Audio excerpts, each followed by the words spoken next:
La ciencia de la semiótica, por Charles Sanders Peirce. 6. División de signos. 3. División de las relaciones triádicas.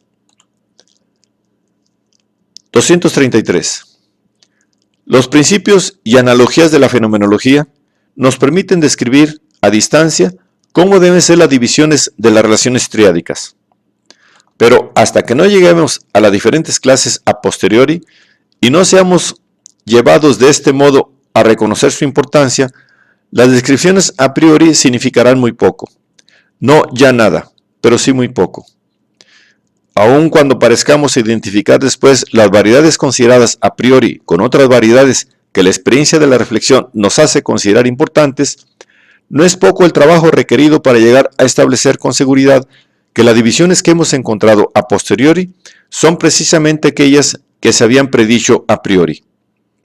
En la mayoría de los casos encontramos que no resultan precisamente idénticas debido a la pobreza de nuestra experiencia reflexiva. Solo después de un largo y arduo análisis ulterior podemos ubicar en el sistema de las concepciones a las que la experiencia nos había conducido. En el caso de las relaciones triádicas, hasta ahora ninguna parte de este trabajo se ha hecho en forma satisfactoria, con la sola excepción, en alguna medida, de la clase más importante entre las relaciones triádicas, vale decir, la de los signos o representámenes con sus objetos y sus interpretantes. 234. Provisionalmente, podemos hacer una división a grandes rasgos de las relaciones triádicas, la cual, no es necesario negarlo, contiene verdades importantes, aunque imperfectamente aprendidas, en relaciones triádicas de comparación, relaciones triádicas de funcionamiento y relaciones triádicas de pensamiento. Las relaciones triádicas de comparación son aquellas cuya naturaleza es la de las posibilidades lógicas. Las relaciones triádicas de funcionamiento son aquellas cuya naturaleza es la de los hechos reales. Las relaciones triádicas de pensamiento son aquellas cuya naturaleza es la de las leyes. 235. Podemos distinguir en toda relación triádica entre el primero, el segundo y el tercer correlatos. El primer correlato es, de los tres, aquel que se considera como de naturaleza más simple, constituyendo una mera posibilidad si uno cualquiera de los tres es de esa misma naturaleza y no llegando a ser una ley, a menos que los tres en su totalidad sean de esa naturaleza. 236. El correlato es, de los tres, aquel que es considerado como de naturaleza más compleja. Es una ley siempre que alguno de los otros lo sea, y no es una mera posibilidad a menos que los tres lo sean. 237. El segundo correlato es, de los tres, aquel que es considerado como de complejidad intermedia, de modo tal que si dos cualesquiera de los otros son de la misma naturaleza, sean ambos meras posibilidades, existencias reales o leyes, entonces el segundo correlato es una existencia real. 238.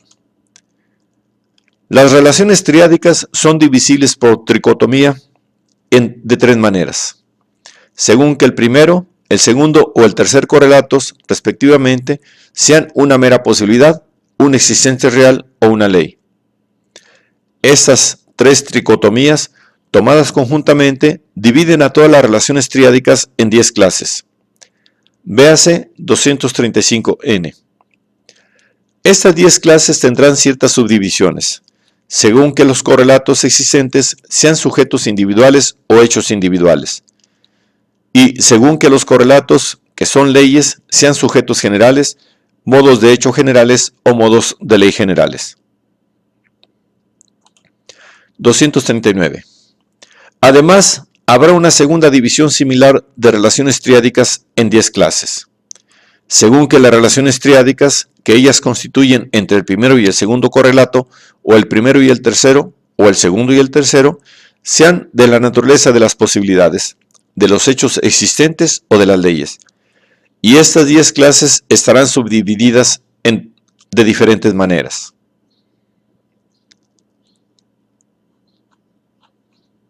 240.